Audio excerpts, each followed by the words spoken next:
My dear student, तो कैसे हो आप सभी लोग और कैसी चल रही है आप लोगों की बोर्ड एग्जाम 2027 की तैयारी। आज का ये क्लास सबसे ज्यादा इंपॉर्टेंट है। आज मैं आप लोगों को गणित का एक ऐसा पेपर सॉल्व कराने वाला हूं जहां से आपके बोर्ड एग्जाम में 90% क्वेश्चन छपने वाला है। ठीक है, आज का ये गणित का पेपर जरूर देखना। ये गणित का एक बहुत ज्यादा इंपॉर्टेंट मॉडल पेपर है। अगर आपने गणित का ये मॉडल पेपर तैयार कर लिया तो इसमें बहुत इंपॉर्टेंट क्वेश्चन है। आपके बोर्ड एग्जाम 2027 पेपर से पहले आपको ये गणित का पेपर तैयार करके ही जाना है। ठीक है, मैंने आपसे कहा था मैं आपको 5 पेपर देने वाला हूं। ठीक है, हिंदी का मैंने दे दिया है, आप लोग देख लेना। और आज मैं आप लोगों को गणित का पेपर सॉल्व कराने वाला हूं। ऐसे में आपको और भी सब्जेक्ट जो इंग्लिश है, सामाजिक विज्ञान, विज्ञान सबका क्लास आने वाला है। वीडियो को लाइक करके चैनल को सब्सक्राइब कर लो। ठीक है, और वीडियो को शेयर जरूर करना। ठीक है, यह है 2027 भैया गणित का एक ऐसा मॉडल पेपर, एक ऐसा गेस्ट पेपर। अगर आपने ये पूरा तैयार कर लिया तो आप बोर्ड एग्जाम में 90% मार्क्स जरूर लाओगे। ठीक है, ये पूरा पेपर तैयार कर लेना। मैं आप लोगों को बहुविकल्पीय और जो आप लोगों का लघु उत्तरीय प्रश्न है, साथ में दीर्घ उत्तरीय प्रश्न है, वो सब इस वीडियो में बताऊंगा। और आपके बोर्ड एग्जाम के लिए 100% बहुत ज्यादा इंपॉर्टेंट क्वेश्चन होगा। ठीक है, आप बोर्ड हॉल में जाने से पहले अगर आपके पास एक दिन का भी समय है तो ये पेपर देख कर जाना। तो चलो हम लोग आज ये सॉल्व करते हैं क्लास 10 2027 गणित का एक बहुत important guest paper, model paper. जैसे आप बोर्ड हॉल में जाओगे आपको एक पेपर दिया जाएगा। सबसे पहले अपना अनुक्रमांक लिख लेना, जो भी आपका रूल नंबर है 22 13 71 93। अपना नाम लिख लेना, जैसे आपका नाम है अनुज पाल। ठीक है, तो आप अपना नाम और रूल नंबर बिल्कुल सही सही लिखना। और ये है हमारा 2027 भैया गणित का मॉडल पेपर। ठीक है, और पेपर कोड है 801 DD। और जितने बच्चे हिंदी का मॉडल पेपर नहीं देखे हो जरूर देख लेना, लिंक वीडियो के डिस्क्रिप्शन में या कमेंट बॉक्स में दे देंगे। हिंदी का देखना और ये गणित का आप लोग पूरा समझ लो। ठीक है, आप लोगों को आज के बाद गणित बहुत आसान लगेगा। मैं आपको ट्रिक भी बताऊंगा, अगर कोई क्वेश्चन ना आए तो ट्रिक से सॉल्व करके आओगे। DD पेपर कोड है, बहुत इंपॉर्टेंट है। ठीक है, देखो आपके पास समय रहेगा 3 घंटे 15 मिनट का। 3 घंटे आपको पेपर को सॉल्व करना है, 15 मिनट पढ़ना है और देखना है आपको कितना प्रश्न आता है। पूर्णांक जो रहेगा 70 नंबर का, पूरा पेपर 70 नंबर का रहेगा। है तो अब हम लोग एक एक क्वेश्चन को समझते हैं, लेकिन उससे पहले हम लोग थोड़ा सा निर्देश समझ लेते हैं, बहुत ज्यादा जरूरी है। निर्देश देखो, प्रारंभ के 15 मिनट पर छात्रियों को प्रश्न पत्र पढ़ने के लिए दिया जाता है। शुरुआत के जो 15 मिनट होते हैं वो प्रश्न पत्र पढ़ने के लिए होते हैं। सभी प्रश्न करना अनिवार्य है, सभी प्रश्न को करना है। इस प्रश्न पत्र के 2 खंड है। खंड आ जो होगा वो 20 अंक का ऑब्जेक्टिव होगा, 50 अंक का होगा। सबको आप करके आओगे, एक भी प्रश्न आप छोड़कर नहीं आओगे, गारंटी है। जो नहीं आता ट्रिक से करके आओगे। ठीक है, खंड आ में 20 अंक के 20 बहुविकल्पीय प्रश्न है, जिसका आंसर आपको OMR शीट पर देना है। ठीक है, OMR शीट पर उत्तर देने के पश्चात ना तो आपको काटना है, ना इरेजर, ना व्हाइटनर, इन सब का प्रयोग बिल्कुल भी नहीं करना है। ठीक है, दूसरा खंडवा जो है 50 अंक का वर्णनात्मक प्रश्न है, कॉपी में लिखना है, बहुत आसान बना देंगे।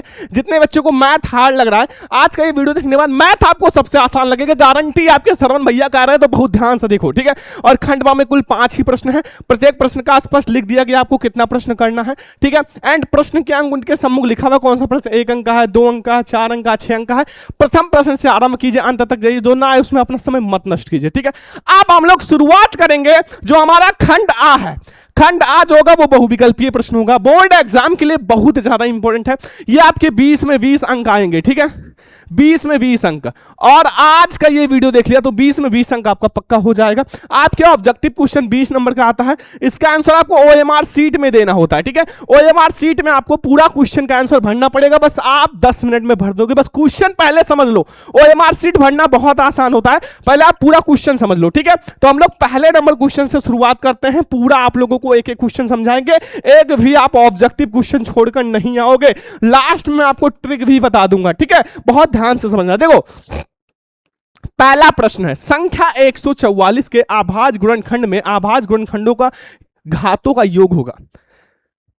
ऐसा क्वेश्चन हर साल आता है, चाहे 144 आ जाए या फिर 154 आ जाए या फिर आपका 3885 आ जाए, कुछ भी आ सकता है। लेकिन अभाज्य गुणनखंड वाला एक प्रश्न जरूर आएगा, चाहे आप 10 साल 2024 का पेपर देख लो, चाहे 25 का पेपर देख लो, चाहे 26 का पेपर देख लो, एक आपको अभाज्य गुणनखंड और एक आपको LCM HCF से क्वेश्चन देखने को मिलेगा। कैसे करना है ध्यान से समझो। ठीक है, कुछ भी नहीं है, पहले आप 144 का अभाज्य गुणनखंड निकालो। अभाज्य गुणनखंड निकालने के बाद उनके घात जो है उसको जोड़ लो बस।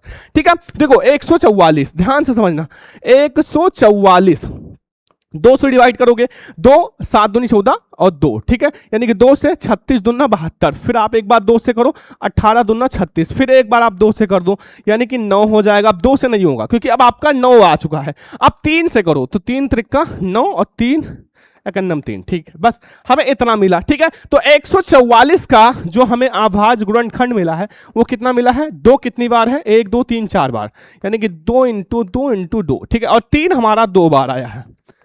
बस ऐसे आपने लिख लिया, बहुत आसान है, ध्यान से समझो। ऐसे लिखने के बाद कुछ नहीं करना है, बस 2 की घात 4 है इंटू 3 की घात 2 है। अब यहां नहीं रुकना है, हमें क्या पूछ रहा है, कहीं कहीं केवल अभाज्य गुणनखंड पूछेगा तो यही आंसर हो जाएगा अगर अभाज्य गुणनखंड, लेकिन यहां हमारे घातों का योग पूछा है तो ये आपका 4 घात है और ये 2 घात है, मतलब 4 और 2 6 बराबर 6 हो जाएगा घातों का योग। कितना हो जाएगा, 3 नहीं होगा, 5 नहीं होगा, 4 नहीं होगा, 6 हो जाएगा। आप इनके घात को जोड़ लो, घात का मतलब है जो ऊपर आप लोगों का ये 4 है और 2 है ना, इसको जोड़ लो। अगर ये अलग होता, मतलब 3 4 5 कुछ भी हो, आप उसको जोड़ के लिख दो, बस वही हो जाएगा घातों का योग। समझ में आ गया। अगर ऐसा क्वेश्चन आए बोर्ड एग्जाम में छाप देना, चाहे अभाज्य गुणनखंड पूछे या घातों का योग पूछे, ठीक है, आपको ऐसे क्वेश्चन 1 नंबर का जरूर आएगा बोर्ड पेपर में। एक क्वेश्चन आपको समझ में आ गया, चलो अगला क्वेश्चन देखते हैं, बहुत इंपॉर्टेंट, सारा क्वेश्चन समझाएंगे। देखो ये वाला क्वेश्चन बहुत इंपॉर्टेंट है, बिंदु P, Q, ठीक है, कि मूल बिंदु से दूरी होगा, ठीक है, ये सारे आपके स्क्वायर लगे हैं, ध्यान रखना ये सारा स्क्वायर है, ठीक है, मतलब आपका स्क्वायर और ये रूट है, ये सब आपके रूट लगे हैं, देखो ये सब रूट है, सारे पे रूट है, ठीक है, रूट है। अब देखो मूल बिंदु से दूरी क्या होगा, बहुत आसान है, दूरी निकालना आप लोगों को पता होगा कि आपका d बराबर होता है x1 माइनस x2 का square plus y1 minus y2 का स्क्वायर, और ये अंडर रूट हो जाएगा। देखो सबसे पहले मूल बिंदु से दूरी पूछा है तो आपका x1 और y1 वो 0,0 हो जाएगा। अब बचा क्या, p और q, तो यहां आपका हो जाएगा p का स्क्वायर और प्लस q का स्क्वायर,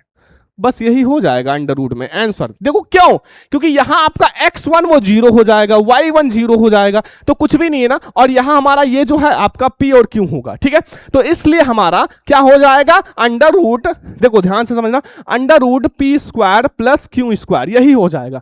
बहुत आसान है बच्चा, बहुत आसान है, और भी आप लोग बहुत ध्यान से समझो। अभी आप लोगों को हार्ड लग रहा होगा, थोड़ा सा मैं आपको समझाऊंगा, जब ट्रिक बताऊंगा सारी चीज आप करके आओगे। तो ये आपको समझ में आ गया, 2 क्वेश्चन कोई दिक्कत नहीं, आगे आ जाओ। तीसरा नंबर क्वेश्चन समझो, लिखा हुआ यम का वह मान ज्ञात कीजिए जिसके 4x square minus 6x minus m और x की वैल्यू जो है x माइनस 3 पूर्णतः विभाजित है। कुछ भी नहीं है, थोड़ा सा आपको दिमाग लगाना है, ध्यान से समझो। देखो यहां आपका x माइनस 3 है, तो x माइनस 3 बराबर अगर हम 0 रखेंगे तो x बराबर हमें क्या मिलेगा, 3। अगर हमें x की वैल्यू 3 मिल गया, अब जहां जहां आपका x है वहां वैल्यू रख दो, m का मान निकल आएगा। समीकरण है देखो 4x square minus 6x minus m बराबर 0। अब देखो यहां हमें क्या करना है, 4 × 3 का स्क्वायर माइनस, ठीक है, माइनस आप लोग यहां लगाओ, ठीक है, यहां माइनस 6 है इंटू आप लोगों का x की वैल्यू कितना है, 3 है, ठीक है, 3 हो गया माइनस m बराबर 0, ठीक है। अब यहां आपका 3 त्रिका 9 और 9 चौक 36, 36 में से आपका 6 त्रिक 18 जाएंगी और माइनस m बराबर 0।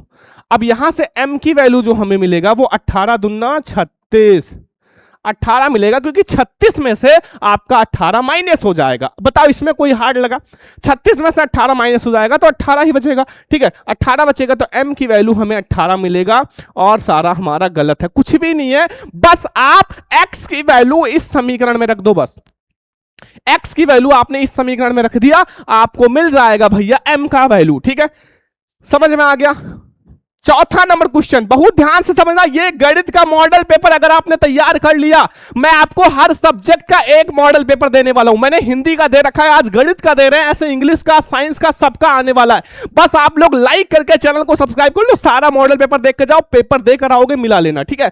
चलो आगे आ जाओ, बहुत इंपॉर्टेंट मॉडल पेपर। 2 संख्याओं का योगफल 8 है तथा उनका अंतर 2 है, तो संख्याएं ज्ञात करो। देखो आपको 2 संख्या का योगफल 8 है, तो x प्लस वाई बराबर 8 हो जाएगा, क्योंकि ये योगफल का मतलब होता है जुड़ना। तो मैंने x और प्लस वाई, मैंने संख्या x y माना, तो x प्लस वाई बराबर 8, और अंतर है x माइनस वाई बराबर 2।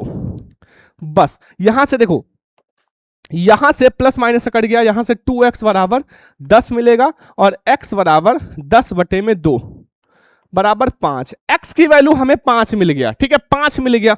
अब अगर आपको y की वैल्यू निकालना है तो कहीं भी आप किसी भी समीकरण में रख दो। मैंने x प्लस वाई बराबर 8 है तो यहां आप x का वैल्यू 5 रखे प्लस y बराबर 8, y बराबर आपका 5, 8 में से 5 जाएगा 3, यानी कि x की वैल्यू आपको कितना मिलेगा 5 मिलेगा, y की वैल्यू 3 मिलेगा, ठीक है, x की वैल्यू 5, y की वैल्यू 3।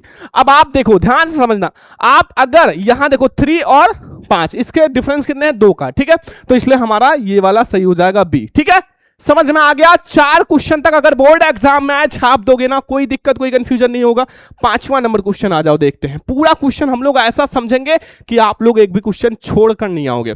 देखो 5वां, के किस मान के लिए समीकरण युग्म 2x प्लस 3y बराबर 5 और 4x माइनस ky बराबर 10, ठीक है, के अपरिमित रूप से अनेक हल होंगे। आपको इसमें कुछ भी नहीं करना है, बस थोड़ा सा आप केवल हमें क्या करना है भैया, के का मान निकालना है। तो यहां से a1 बटे में a2 बराबर v1 बटे में v2, बस वैल्यू रख दो और आपका आंसर मिल जाएगा, ठीक है, बहुत आसान तरीके से। देखो यहां a1 है 2 बटे में a2 है हमारा कितना, यहां ये 4, b1 है 3, v2 है k, बस इसी को सॉल्व कर लो आपको आंसर मिल जाएगा। बहुत ज्यादा इंपॉर्टेंट है, क्रॉस मल्टीप्लाई करा दो, 2k हो जाएगा बराबर 12 और k बराबर 12/2 बराबर 6। के की वैल्यू 6 मिला, कितना मिला, के की वैल्यू 3 नहीं 1 नहीं, हमारा 6 है, ध्यान रखना। देखो आप लोगों को मैं जितना आसान ट्रिक हो सकता है उतना आसान तरीके से करा रहा हूं सारा क्वेश्चन, ठीक है, आप ऐसे किसी का भी के का वैल्यू ज्ञात कर सकते हो, कोई भी चेंजेस आ जाए आपको के मिल रहा है, बस आप के की वैल्यू निकाल लेना बस, ठीक है। ये 5 ऐसे क्वेश्चन हैं जहां से आपके 2-3 प्रश्न तो छपेगा ही बच्चा, ठीक है। चलो आगे आते हैं, 6वां नंबर क्वेश्चन समझते हैं, बहुत इंपॉर्टेंट है 6वां नंबर। यदि द्विघात समीकरण 3x square minus 6x plus के बराबर 0 के मूल समान है तो के का वैल्यू आपको यहां निकालना है। देखो कुछ भी नहीं करना है, बहुत ज्यादा आसान है। सबसे पहले यहां आप देखो ए बी सी की वैल्यू क्या है, ए बराबर हमारा कितना है इस समीकरण में 3 है, v की वैल्यू -6 है, ठीक है, v की वैल्यू -6 है, c की वैल्यू क्या है ये k। देखो आपको समीकरण में जो एक्स स्क्वायर के आगे का गिनती है वो a की वैल्यू होती है और x के आगे की गिनती v की वैल्यू होती है, जो लास्ट में अचर पद होता है वो c की वैल्यू होती है। बस अब आपको रख देना विभक्त कर v स्क्वायर माइनस 4ac बराबर 0, बस आप वैल्यू रख दो आपको आंसर मिल जाएगा। v की वैल्यू कितना है -6, ठीक है, v की वैल्यू कितना है मेरे प्यारे लाडलो -6, ठीक है, -6 है, ठीक है, -6 है ना, v की वैल्यू हमारा -6 है, ध्यान रखना, ठीक है, -6 एंड 4 इंटू a की वैल्यू हमारा कितना है 3 है, इंटू c की वैल्यू k है बराबर 0, बस यहां से 36 हो जाएगा और -12 k बराबर 0 और यहां से k बराबर 36 बटे में 12, 12 3 36, k की वैल्यू कितनी आएगी 3 आएगा, k की वैल्यू 3 आएगा, ये बात ध्यान रखना और सारा हमारा गलत है।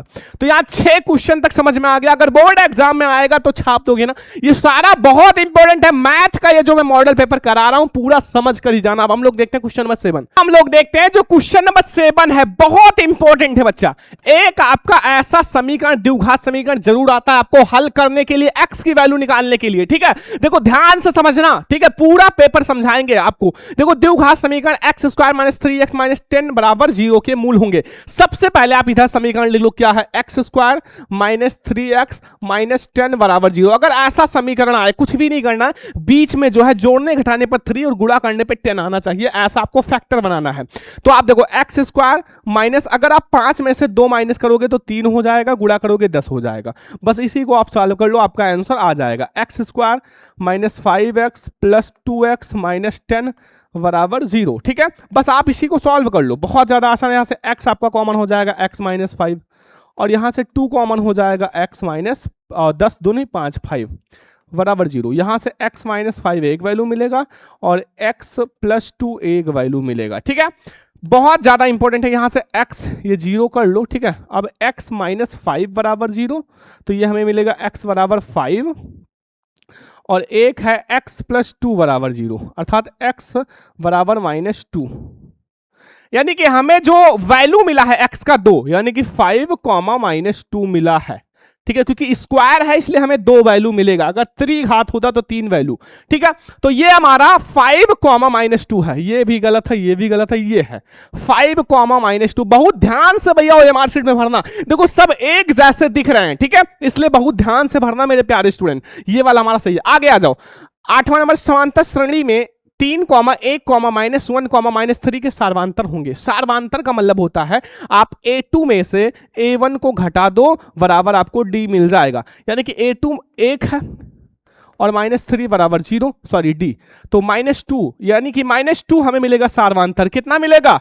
-2, मतलब एक दूसरे के बीच में -2 का डिफरेंस है। सार्वांतर का मतलब होता है पहला पद और दूसरे पद के बीच में कितना डिफरेंस है, तो -2 का डिफरेंस है। ठीक है, समझ में आ गया। चलो आगे हम लोग समझते हैं, बहुत ज्यादा इंपॉर्टेंट क्वेश्चन, क्वेश्चन नंबर 9, बहुत ध्यान से समझना। क्वेश्चन नंबर 9, समांतर श्रेणी में 3, 8, 13, 18 का कौन सा पद 78 होगा? यानी कि n हमें ज्ञात करना है, यानी कि संख्या, यानी कि कौन सा पद 78 होगा, n हमें ज्ञात करना है। ठीक है, बहुत ध्यान से समझो जितना मैं आपको समझा रहा हूं। तो देखो यहां हमें क्या दे रखा है, a हमारा कितना है 3, अब इसको घटा लो, यानी कि हमारा d जो मिलेगा वो 8 में से 3 जाएगा 5, और an हमारा दे रखा है 78। तो आप लोगों ने एक फॉर्मूला पढ़ा होगा, कितने बच्चों को याद है? an बराबर a plus n minus 1 into D. ये कितने बच्चों को फॉर्मूला याद है, जल्दी से बताओ। ये हमारा 78 हो जाएगा, बराबर a हमारा 3 है, प्लस n है, -1 है, इंटू डी। डी हमारा कितना है? 5 है। बस इसी को सॉल्व कर लो, आपको आंसर मिल जाएगा। देखो ध्यान से समझो, यह हमारा 78 है, ठीक है, 78 बराबर, देखो यहाँ हमारा 3 है प्लस 5n, और ये हमारा हो जाएगा -5। तो यहां से आपका 5 में से 3 जाएगा, कितना बचेगा? 2। ठीक है, तो यहाँ 78 2 80 हो जाएगा, बराबर 5n हो जाएगा। n बराबर 80/5, यानी कि 16 पंचे 80, यानी कि n की जो संख्या है, मतलब कितने पद हमें चाहिए? 16 पद चाहिए। कितना पद? 16 पद चाहिए। ध्यान रखना, अगर आपके 16 पद हैं तभी 78 होगा। अगर ऐसे आप चलोगे 16 बार आप ऐसे चल दो, डिफरेंस बीच बीच में जितना है बस आपको इतना मिल जाएगा। ठीक है, चलो क्वेश्चन नंबर 10 पे अब हम लोग आ जाते हैं। सारा क्वेश्चन देखो, ये बहुत इंपॉर्टेंट है, हर साल बोर्ड एग्जाम में ऐसा क्वेश्चन छपता ही है, हर साल। देखो लिखा हुआ 2 आकृतियां जिनके आकार समान हो परंतु आवश्यक रूप से आमाप समान ना हो तो क्या कहलाती है? जैसे ये 2 आकृति हैं, एक बड़ा है और एक छोटा है, लेकिन आकार कैसा है? एक समान है।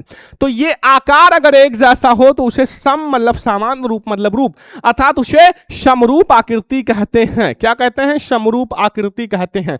बी वाला ऑप्शन सही है, उसे हम लोग समरूप आकृति कहते हैं।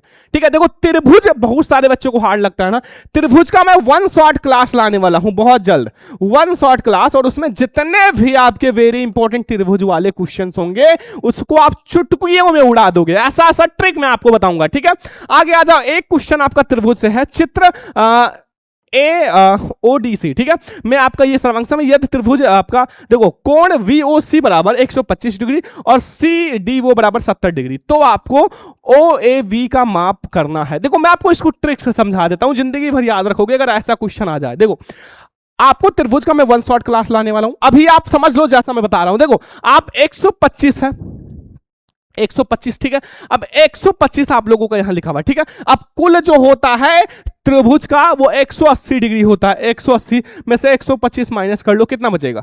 5, और 7 में से 2 गए 5, यानी कि 55 डिग्री। लो भैया सही है 55 डिग्री। अगर इसको आप लगाओगे बहुत बड़ा लगेगा, ठीक है, लेकिन वैसे मैंने ट्रिक से बता दिया 55 डिग्री। ठीक है, 55 डिग्री करेक्ट आंसर है, और आप ये क्वेश्चन याद रखना, बोर्ड एग्जाम में रिपीट होने वाला है। ठीक है, चलो हम लोग देखते हैं 12 नंबर क्वेश्चन। अब हम लोग 12 नंबर क्वेश्चन देखते हैं, बहुत ध्यान से समझना। देखो ये वाला क्वेश्चन बहुत इंपॉर्टेंट है। बिंदुओं 5,0 और -12,0 के बीच की दूरी, बीच की दूरी निकालने के लिए 1 नंबर का क्वेश्चन जरूर आएगा आपके बोर्ड एग्जाम 2027 के पेपर में। देखो ये वाला क्वेश्चन बहुत इंपॉर्टेंट है, 1 नंबर का है। ठीक है, आप लोग ध्यान से समझना। अभी ऑब्जेक्टिव मान लो आप 1-2 भूल गए तो ट्रिक अभी मैं आपको बता रहा हूं, बस पहले समझ लो क्वेश्चन पेपर। देखो आपको क्या करना है, डी जो होता है वो बराबर होता है, मैंने आपको फॉर्मूला बताया, x1 minus x2, y1 minus ये प्लस y2। ठीक है, यानी कि x1 हमारा कितना है? 5 है, y1 हमारा x1 5 है, और x2 हमारा कितना है? देखो x1 हमारा कितना है? 5 है, और x2 हमारा -12 है, तो माइनस माइनस प्लस हो जाएगा 12 स्क्वायर। ठीक है, प्लस y1 जो है 0 है, माइनस y2 भी 0 है, यानी कि ये हमारा 5 और 12 17 का स्क्वायर। अब स्क्वायर अगर आपको हटाना है तो रूट हट जाएगा, यानी कि 17 हो जाएगा। कितना हो जाएगा? 17। 17 सही है। ये मैथ का पेपर भैया समझ कर ही जाओ, ठीक है। मैं आपको जो ये मैथ का पेपर करा रहा हूं पूरा समझ लो, पूरा बोर्ड पेपर से पहले, ठीक है। 17 हो गया। आगे आ जाओ, बहुत ज्यादा इंपॉर्टेंट क्वेश्चन, ये वाला क्वेश्चन आप जरूर तैयार कर लेना, बहुत ध्यान से समझो। 13 नंबर, उस त्रिभुज का केंद्रक निम्न में से जिसके शीर्ष 7, 5, 5, -7 और -3 है, तो इसको आपको निकालना x और y की वैल्यू, यानी कि आपको निर्देशक देखो x बराबर होता है x1 plus x2 plus x3 बटे में 3 कर दो, क्योंकि 3 जितने पद ऊपर हो, अगर x4 है तो x4 भी लिख देना, लेकिन जितने पद हैं जैसे 1 2 3 तो आपको 3 नीचे कर देना है। बस आपको क्या करना है, वैल्यू रख दो। देखो ये हमारा x1 है, ये x2 है, ये x3 है। देखो x1 हमारा कितना है, 7 है, प्लस 5 है, ठीक है, और ये हमारा -3 है, बटे में 3 है। 7 5 12 में से 3 गए 9, यानी कि 9/3 बराबर 3। हमें x की जो मतलब निर्देशांक मिला है वो कितना, 3 मिला। अब y का ऐसे निकाल लो, पूरा ध्यान से समझो। y बराबर y1 plus y2 plus y3 बटे में 3। अब y देखो, y हमारा 5 है, y1, y2 हमारा 7 है, प्लस y3 हमारा 3 है, बटे में हमारा 3, यानी कि 7 5 12 3 15, 15 बटे में 3, यानी कि 5 3 15, यानी कि हमें मिलेगा 3,5। 3,5 होगा हमारा, 3,5। ए वाला ऑप्शन सही है और सारा हमारा गलत है, 3,5, ठीक है।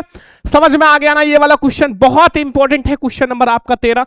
14 नंबर क्वेश्चन आ जाओ, सारा मैं आपको समझाऊंगा बहुत अच्छे से। 14 नंबर क्वेश्चन है sin 2a बराबर 2 sin a, तब सत्य होगा a की वैल्यू। अगर आप a का वैल्यू ध्यान से समझो, sin 2a अगर a के स्थान पर बराबर 2 sin a, अगर a के स्थान पर आप 0 रखते हो, ध्यान से समझो, साइन 2 इंटू 0 और बराबर 2 साइन इंटू 0, तो आपका 0 बराबर 0 मिलेगा। अगर आप 0 रखोगे तभी आपको मिलेगा, वरना नहीं मिलेगा। और ये क्वेश्चन पेपर में रिपीट हुआ है बहुत बार, ठीक है, इसलिए समझ लेना। ये हो गया हमारा। आगे आ जाओ, ये वाला क्वेश्चन समझते हैं, बहुत इंपॉर्टेंट है। cosec a plus cot a और 1 माइनस cos a का वैल्यू होगा। देखो ध्यान से समझो, मैं आपको पूरा समझाऊंगा, ठीक है, ध्यान से समझना, पूरा आप लोग समझ कर जाओ। देखो यहां क्या लिखा हुआ है, यहां क्या लिखा हुआ है हमारा cosec, cosec को हम क्या लिख सकते हैं, 1 sin a लिख सकते हैं, ठीक है। और cot a को क्या लिख सकते हैं, cot a को हम लिख सकते हैं, बताओ जल्दी से बताओ, हमारा यहां प्लस है, cos a बटे में sin a लिख सकते हैं। ये बात ध्यान रखना हमेशा, ठीक है, क्योंकि sin का उल्टा cosec होता है और tan का उल्टा cot होता है और cot का आपका sec का उल्टा आपका cos होता है, ठीक है। और यहां हमारा एक है 1 माइनस cos a बटे में 1 मान लो। अब कुछ भी नहीं करना, बहुत आसान हो गया। अब एक ब्रैकेट में a प्लस बी इंटू में a माइनस बी, यानी कि 1 प्लस कॉस है 1 माइनस कॉस, यानी कि 1 का स्क्वायर माइनस कॉस a का स्क्वायर बटे में ये हमारा साइन a है। क्योंकि आप लोगों ने पढ़ा होगा a square plus B square का formula, a plus B into a minus B, ये वाला फॉर्मूला पढ़े हो ना, तो वही चीज मैंने यहां लगाया है, ठीक है, ध्यान से समझना, ठीक है। ये ए ठीक है, तो यही वाला मैंने यहां लगाया। अब देखो यहां आपका साइन स्क्वायर ए हो जाएगा बटे में साइन ए, एक साइन से एक साइन कट जाएगा, साइन ए मिलेगा। क्या मिलेगा, साइन ए, साइन ए मिलेगा, ठीक है, साइन ए। ये क्वेश्चन 2025 में, 2026 में, 2024 में, 2023 में बहुत बार आया हुआ है, बहुत बार आया हुआ है, इसलिए भैया जितना समझा रहे हैं, ठीक है, उतना आप समझो, ठीक है। चलो आगे आते हैं हम लोग, आगे समझते हैं। यहां 16 नंबर क्वेश्चन ध्यान से समझना। मैदान में एक खड़ी कार 75 मीटर ऊंची है, मतलब एक कार ये हो गया, ये 75 मीटर ऊंची है, ठीक है, और उसका कोण यानी कि 30 डिग्री का बना रहा है। ये जो कोण है, मतलब कोण जो है ये 30 डिग्री का बना रहा है। कितने की डिग्री का, 30 डिग्री का। तो ABC आप मान लो, ABC, ठीक है, ABC आपने मान लिया। तो आपको ज्ञात करना मीनार से आधार के कार की दूरी, ये आपको ज्ञात करना है। मतलब हमें क्या ज्ञात करना है, AV, ठीक है, AV तो कुछ भी नहीं है, आपको ये ज्ञात करना है ना, इसको x मान लो, ठीक है। अब आप tan 30 डिग्री का कोण बना रहा है, बराबर आपका लंब बटे आधार यानी कि 75 बटे में x मान लिया। अब tan 30 डिग्री की वैल्यू क्या होती है, 1/√3 बराबर 75 बटे में x बराबर मिलेगा 75√3। लो कितना आपको आसान बना दिए, 75√3 ए वाला ऑप्शन सही है। बताओ आप लोगों को कुछ हार्ड लगा, कुछ हार्ड लगा, क्योंकि मैंने इतना आसान तरीके से समझा रहा हूं आपकी भाषा में ताकि पेपर में जाओ तुरंत छाप दो। चलो आगे आते हैं 17 नंबर क्वेश्चन, बहुत ध्यान से समझना। 17 नंबर क्वेश्चन आपको बहुत ध्यान से समझना है। एक रेखाखंड जिनके अंतः बिंदु पर होते हैं उसको हम लोग ये क्या कहते हैं, इसको क्या कहते हैं, जीवा। क्या कहते हैं, जीवा। ए वाला ऑप्शन सही है, ठीक है, ए वाला ऑप्शन सही है। आप लोग ध्यान दो, एक ट्रिक आप लोगों को यहां से निकला होगा कि आप लोगों का अगर मैथ में अगर एमसी के ऊपर तुक्का लगाना है तो आप लोग एमसी के ऊपर तुक्का लगाना है तो ज्यादातर ए व फिर सी वाला सही होता है। ध्यान दो, हमने देखा है बहुत सारा ए वाला सही है, ठीक है, कहीं कहीं सी वाला सही। ज्यादातर मैं आपको बता रहा हूं अगर आपको तुक्का लगाना है तो ए व सी वाला ही ज्यादा सही होता है। अभी मैं आपको आगे ट्रिक थोड़ा बताऊंगा, पहले आप पूरा क्वेश्चन पेपर समझ लो। देखो, त्रिज्या 8 सेंटीमीटर वाले एक वृत्त के अंतर्गत खींचे जा सकने वाले वर्ग का क्षेत्रफल निकालना है। देखो ध्यान से समझो, वर्ग का क्षेत्रफल आप कैसे निकालोगे, बहुत ज्यादा इंपॉर्टेंट है। वर्ग का क्षेत्रफल आप कैसे निकालोगे, सबका क्षेत्रफल जो होता है, वर्ग का क्षेत्रफल अभी आप समझ जाओगे। वर्ग का क्षेत्रफल क्या होता है बताओ, विकर्ण, जो आप लोगों का वर्ग का विकर्ण होता है, विकर्ण का स्क्वायर, वर्ग का विकर्ण का स्क्वायर बटे में 2। लेकिन अब कहोगे सर हमें विकर्ण नहीं दे रखा है, तब क्या करेंगे भैया, त्रिज्या तो दे रखा है, ठीक है, तो आपका जो ये है ना त्रिज्या, मतलब वृत्त की त्रिज्या है ना, और हमें वर्ग निकालना, तो वृत्त की त्रिज्या अर्थात वृत्त का व्यास कितना हो जाएगा, क्योंकि इसका 2 गुना कर दो, ठीक है, तो वृत्त की त्रिज्या 8 है, इसका 2 गुना 16 व्यास हो जाएगा। कितना हो जाएगा, 16 सेंटीमीटर व्यास हो जाएगा। अब देखो ध्यान से समझना, 16 सेंटीमीटर व्यास हो गया वृत्त का व्यास, ठीक है। अब जो वृत्त का व्यास होता है, जो वृत्त का व्यास होता है वो विकर्ण के बराबर होता है, मतलब इसके वर्ग के विकर्ण के बराबर होता है। बस 16 रख दो और क्या, क्योंकि ये बराबर होता है 16 का स्क्वायर बटे में 2, यानी कि 16 का स्क्वायर 256 बटे में 2, यानी कि आप काट करोगे 128 सेंटीमीटर स्क्वायर, 128 सेंटीमीटर स्क्वायर। बताओ कितना आसान ट्रिक से मैंने समझा दिया, ठीक है, समझ में आ गया ना। 18 क्वेश्चन तक कोई दिक्कत कोई कंफ्यूजन हो तो भैया कमेंट बॉक्स में बताना, मैं आपको मैथ का किंग बनाने आया हूं, ठीक है। अब आपका 19 और 20 नंबर क्वेश्चन समझना बहुत इंपॉर्टेंट है। 19 नंबर क्वेश्चन ये बहुत बार आया हुआ है, निम्नलिखित में से कौन सी केंद्रीय प्रवृत्ति की माप नहीं है, बहुत बार आया हुआ है, वेरी इंपॉर्टेंट, हर साल आता ही आता है। केंद्रीय प्रवृत्ति की माप माध्यक है, ठीक है, माध्यिका भी है, बहुलक भी है, लेकिन मानक विचलन जो है वो नहीं है।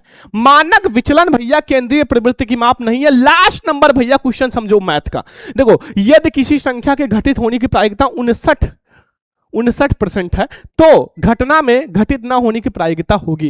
देखो ना घटित होने की प्रायिकता क्या होगा, 1 में से 59 घटा लो, यानी कि 0.59%, यानी कि हमें 0.41% मिलेगा, 0.41। देखो आपको कितना भी दे रखा हो, अगर ना पूछे तो आपको भैया संभव होने की प्रायिकता, ना होने की प्रायिकता, 1 में से आपको जो है उसको घटा लेना है बस।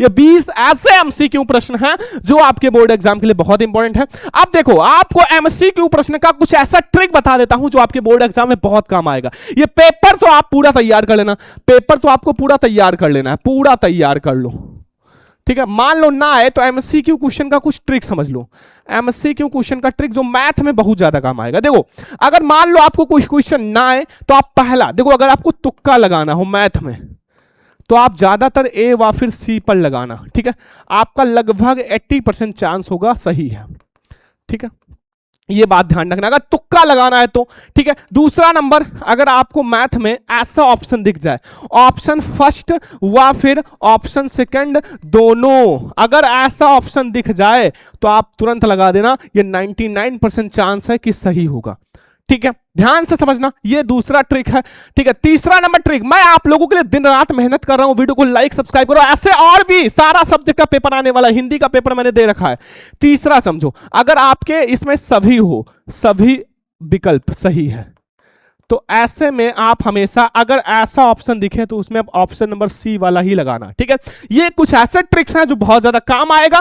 लास्ट नंबर ट्रिक एक समझ लो, अगर आपके बोर्ड एग्जाम में कथन व कारण वाला आए, कथन व कारण वाला। हमेशा के लिए मैं मैथ का एक ट्रिक बता देता हूं, कथन व कारण वाला आए तो आप उसमें हमेशा ऑप्शन नंबर ए व फिर ऑप्शन नंबर सी लगाना। लो भैया खत्म, इतना अगर आपने याद कर लिया, मैथ में कुछ नहीं आ रहा तो भी 10 नंबर लेकर आओगे। ठीक है, ये कुछ ऐसे ट्रिक्स हैं जो बहुत काम आएगा। तो ये हमारे हो गए मैथ के 20 में 20 ऐसे ऑब्जेक्टिव क्वेश्चन जो बोर्ड एग्जाम के लिए बहुत इंपॉर्टेंट है। 20 में 20 आपके एमसीक्यू प्रश्न पूरा तैयार कर लेना। अब हम लोग देखते हैं लघु उत्तरीय, दीर्घ उत्तरीय और जो आपके अति लघु उत्तरीय प्रश्न बोर्ड एग्जाम के लिए बहुत इंपॉर्टेंट है। अब हमारा खंड बा स्टार्ट हो रहा है। खंड बा जो कि आपका 50 अंक का रहेगा, 50 में 50 अंक, जिसको आपको कॉपी में लिखना है। ठीक है, कॉपी में लिखना है। वो लघु उत्तरीय, दीर्घ उत्तरीय सारा प्रश्न कराऊंगा जो बोर्ड एग्जाम के लिए बहुत इंपॉर्टेंट है। मैं आपको ट्रिक भी बता दूंगा, लेकिन ये पूरा पेपर समझना, पीडीएफ में आपको दे दूंगा बिल्कुल फ्री में, टेंशन मत लो, पहले आप पेपर समझ लो। पहला प्रश्न का वाला, सिद्ध कीजिए कि 6√3 एक अपरिमेय संख्या। देखो सबसे पहले आप इसको करने से पहले 15 मिनट पेपर को ध्यान से पढ़ लेना बच्चा। ठीक है, 15 मिनट पढ़ लेना और आप लोग फॉर्मूला भैया पूरा आप लगाना, नहीं आ रहा है तो भी फॉर्मूला लगाना। ठीक है, क्योंकि आपको लघु उत्तरीय, दीर्घ उत्तरीय में फॉर्मूला लगाना ही पड़ेगा। तो ये क्वेश्चन बहुत इंपॉर्टेंट है। सिद्ध कीजिए 6√3 एक अपरिमेय संख्या, बहुत बड़ा है, या फिर √5 भी आ सकता है, √3 भी आ सकता है, √2 भी आ सकता है। तो इसका फॉर्मेट समझ लेना, 2 नंबर आपको मिल जाएगा। दूसरा, बिंदुओं जो है 15,36 और 0,0 के बीच की दूरी, बहुत आसान है।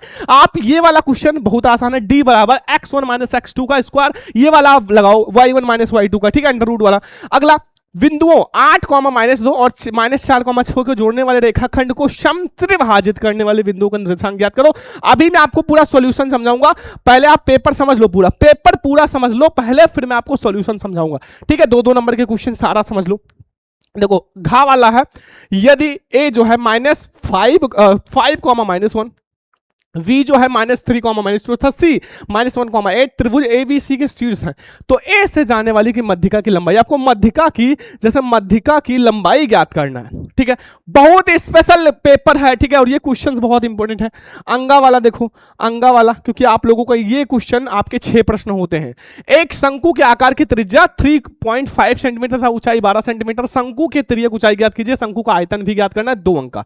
जितना क्वेश्चन करा रहे हैं बिल्कुल समझ कर जाना। ठीक है, चा वाला देखो, मान लीजिए कि हम एक पासे को एक बार फेंकते हैं तो 4 से बड़ी संख्या आने की प्रायिकता और 4 से छोटी संख्या आने की प्रायिकता क्या होगा। बहुत आसान है भैया, बहुत आसान है। तो 6 क्वेश्चंस आपको मिलेगा 2-2 नंबर वाला। ठीक है, 12 अंक। मान लो कोई क्वेश्चन नहीं आता तो आप इसके स्थान पर दूसरा क्वेश्चन सॉल्व कर दो, दूसरे का आंसर लिख दो। ठीक है, और पूरा लिखना, फॉर्मूला आप लगा दो, बीच में फॉर्मूला बना बना के लगा दो।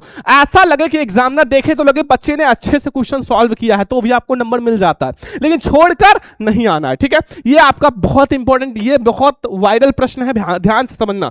आगे आ जाओ, अब 4-4 नंबर वाले प्रश्न आ चुके हैं। देखो निम्नलिखित के 5 प्रश्न करना है, 4 अंक का मतलब 20 अंक तो आपका यहीं रखा है, 20 अंक यहां आपका हो जाएगा। ठीक है, देखो 2 अंकों से बनी एक संख्या एवं उनके अंकों को उलटने पर बनी संख्या 66 है, तो यदि संख्या के अंकों का अंतर 2 है तो संख्या ज्ञात करो। 4 अंक का आपसे एक क्वेश्चन पूछा है। ठीक है, अब एक क्वेश्चन बहुत बार आ चुका है, खा वाला, दिए गए आवृत्ति वितरण के आंकड़ों का माध्य माध्यिका, ठीक है, यानी कि 28.5 है और x और y का मान ज्ञात कीजिए, जबकि बारंबारता यानी कि 60 है। ठीक है, ये क्वेश्चन नोट कर लेना, हाईलाइट कर लेना। ठीक है, नोट कर लेना। देखो वर्ग अंतराल है 0 से 10, 10 से 20, 20 से 30, 30 से 40, 40 से 50, 50 से 60 और बारंबारता है 5x 20 15y। यहां से हमें क्या करना है, x और y की वैल्यू निकालना, x और y की वैल्यू निकालना है। 5 प्रश्न करने, 6 प्रश्न रहेगा। ठीक है, आगे आ जाओ। गा वाला देखो बहुत इंपॉर्टेंट है, समझो पहले। यदि किसी एपी के प्रथम 7 पदों का योगफल 49 है तो प्रथम 17 पदों का योगफल 289, तो इसके प्रथम n पदों का योगफल बताओ। 4 अंक का ये क्वेश्चन है। ठीक है, 4 अंक का। घा वाला है, त्रिज्या 12 सेंटीमीटर वाले एक वृत्त की कोई जीवा केंद्र पर 120 डिग्री का कोण आंतरित करती है, तो संगत वृत्तखंड का क्षेत्रफल आपको ज्ञात करना है। 4 अंक का ये भी क्वेश्चन है, बहुत इंपॉर्टेंट है। तो 4-4 अंक के सारे क्वेश्चन सॉल्व कर लेना। सिद्ध कीजिए कि किसी वाह्य बिंदु से वृत्त पर खींची गई स्पर्श रेखाओं के कोण स्पर्श बिंदु को मिलाने वाले रेखाखंड द्वारा कोण पर आंतरिक कोण का संपूरक होता है। ये भी 4 अंक का है। ठीक है, सारा 4-4 अंक का, एक भी क्वेश्चन छोड़ना मत। ये लास्ट वाला 4 अंक का है कि चा वाला, एक बक्से में 100 लाल 200 पीली और 50 नीली गेंदें हैं। यदि बक्से में से एक गेंद याद इच्छा निकाली जाती है तो प्रायिकता ज्ञात करना है। गेंद नीली है, गेंद पीली नहीं है, ना नीली है ना पीली, बिल्कुल बहुत वायरल है। तो ये 5 प्रश्न आप लोग कर लेना, आपको भैया 20 अंक मिल जाएगा। ठीक है, आप लोग एक भी प्रश्न छोड़ना मत, नहीं आ रहा है तो भी आप बना बना के लिखना, बना बना कर लिखना, फॉर्मूला बीच में लगाते रहना, फॉर्मूला आप किसी दूसरे का उठा के लगाना लेकिन छोड़ना मत, ठीक है। मैथ का पेपर ये बहुत इंपॉर्टेंट भी है। चलो अब हम लोग देखते हैं दीर्घ उत्तरीय प्रश्न। देखो 6 नंबर वाले प्रश्न नोट कर लेना, स्क्रीनशॉट भी ले लेना। एक रेलगाड़ी एक समान चाल से 360 किलोमीटर की दूरी तय करती है। यदि चाल जो है 5 किलोमीटर घंटा अधिक हो तो यात्रा 1 घंटा कम समय लेती है। तो रेलगाड़ी की चाल x आप मान लो रेलगाड़ी की चाल और निकाल लो, 6 अंक का मिल जाएगा। लेकिन ना है तो आपके पास ऑप्शन भी है, अथवा 5 वर्ष पूर्व नूरी गया सोनी की आय की 3 गुनी थी, 10 वर्ष बाद नूरी की आय सोनी की आय की 2 गुनी हो जाएगा। नूरी और सोनी की आय XY मान रख के और दोनों आप निकाल लो। बहुत इंपॉर्टेंट क्वेश्चन है। चलो ये दो में से कोई एक करना है, ध्यान रखना, दो में से कोई एक करना है। अब इन दोनों में से कोई एक आपको करना है, 6 अंक मिल जाएगा। चौथा नंबर क्वेश्चन, एक बहुमंजिल भवन के शिखर से देखने पर 8 मीटर ऊंचे भवन के शिखर तल से अवनमन कोण 30 डिग्री और 45 डिग्री है। तो बहुमंजिल के भवन की ऊंचाई और दोनों भवनों के बीच की दूरी। 6 अंक का ये क्वेश्चन हर साल आता है और बहुत बार आ चुका है। 6 अंक का हाइट एंड डिस्टेंस में से इन दोनों में से कोई ना कोई प्रश्न देखने को मिलेगा। 8वां, भूमि के एक बिंदु P से 10 मीटर ऊंचे भवन के शिखर का उन्नयन कोण 30 डिग्री है। शिखर पे एक ध्वज लहराया गया है। P बिंदु से कोण 45 डिग्री का, तो ध्वज दंड की लंबाई। ये भी आप दोनों में से कोई एक कर लेना, 6 अंक मिल जाएगा। 18 अंक आपको दीर्घ उत्तरीय मिलेगा। लास्ट क्वेश्चन 2 और है बस, ठीक है। देखो 2 क्वेश्चन और है। एक गोलाकार कांच के बर्तन के एक वेलन के आकार का गर्दन है, 8 आपका सेंटीमीटर लंबाई है, व्यास 2 सेंटीमीटर, जबकि गोलाकार भाग का व्यास 8.5 सेंटीमीटर। तो भरे जा सकने वाले पानी का आयतन 6 अंक का। नहीं आता तो ये अथवा वाला कर लेना। एक ठोस बेलन के आकार का है तथा इनके दोनों अर्धगोलीय हैं। इस जो ठोस में ऊंचाई 19 सेंटीमीटर, बेलन का व्यास 7 सेंटीमीटर, ठोस का आयतन पृष्ठीय क्षेत्रफल ज्ञात कीजिए। इस ठोस का भार और 1 सेंटीमीटर क्यूब है, तो आपका भार ग्राम में 4.5 ग्राम है। तो ये मैंने आप लोगों को ये मैथ का पूरा भैया पेपर समझा दिया। ये बहुत इंपॉर्टेंट गेस्ट पेपर है, पेपर से पहले समझ लेना। ये जो मैंने ऑब्जेक्टिव समझाया है बहुत इंपॉर्टेंट, जो लघु और दीर्घ समझाया है वो मैं आपको पूरा सॉल्यूशन पार्ट 2 में लाऊंगा। पार्ट 2 में प्लस मैं आपको ऐसा ट्रिक उसी में बताऊंगा कि आप बिना पढ़े आप भैया लघु और दीर्घ कर लोगे, वो ट्रिक भी बताएंगे। लेकिन उसके लिए आज की इस वीडियो को आप जल्दी से लाइक करो, कम से कम आप 1000 लाइक पहुंचाओ। सभी बच्चे लाइक करके 1000 लाइक पहुंचाओ। हर बच्चा चैनल को सब्सक्राइब कर लेना, वीडियो को अपने फ्रेंड्स के साथ शेयर कर देना। और मैथ में आप एक भी क्वेश्चन छोड़कर नहीं आओगे, इसका पार्ट 2 वीडियो जल्द ही आएगा। बस आप लोग तैयार रहना, सब्सक्राइब कर लो हर बच्चा। और आप लोग अगर ना आए मैथ में क्वेश्चन तो ट्रिक से भी करके आओगे, उसी वीडियो में मैं आपको बताऊंगा। तो आज की इस वीडियो को ज्यादा से ज्यादा लाइक करना। जितने बच्चे हिंदी का क्लास नहीं देखे हो, कमेंट बॉक्स में लिंक है, डिस्क्रिप्शन में लिंक है, जाके देख लेना। और ऐसे ही अब हमारा अगला जो रहेगा वो इंग्लिश का पेपर आने वाला है। सब्सक्राइब कर लो, वीडियो को लाइक कर दो। हम लोग मिलेंगे नेक्स्ट क्लास में, तब तक के लिए जय हिंद, वंदे मातरम।